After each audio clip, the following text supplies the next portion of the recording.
So generative AI is going to impact every part of a business, but one that isn't being talked about much is HR itself. If you're an HR leader, you've probably heard all about it through your LinkedIn feed. Maybe it's a discussion at work, who knows? But have you really considered yet how will it impact HR and your job?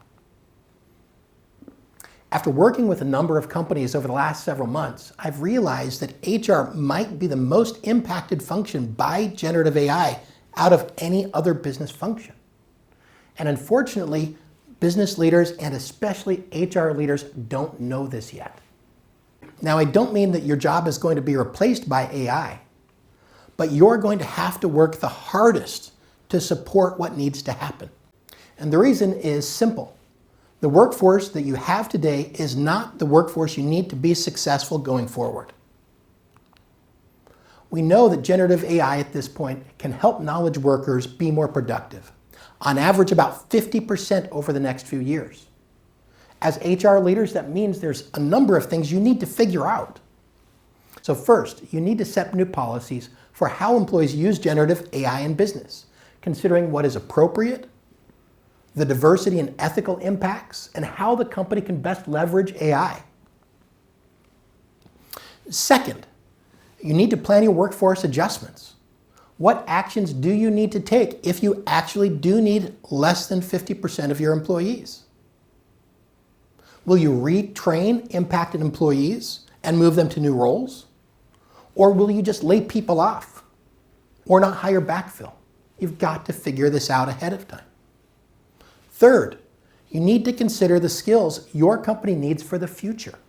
Do you change who you hire? Do you invest in new upskilling and reskilling programs to help impacted employees be more effective?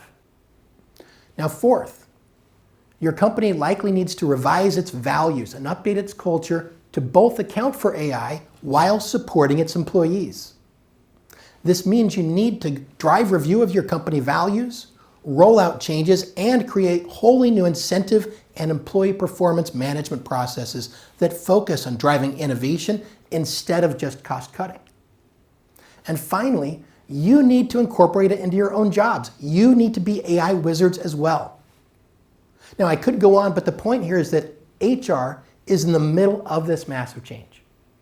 As an HR leader, you have a rare opportunity to take the lead on the largest organizational transformation in decades. Now, this may be intimidating for HR leaders because this is new technology and AI, and you probably got into HR because you're a people person. But you have a big opportunity here to make sure the future serves your people well. And with the right support, you can really drive the right type of organizational changes necessary for your career, for your company, and for your employees. And you might be surprised, it's easier than you think. It's in many ways the same as learning your first Excel spreadsheet, learning to use Microsoft Word.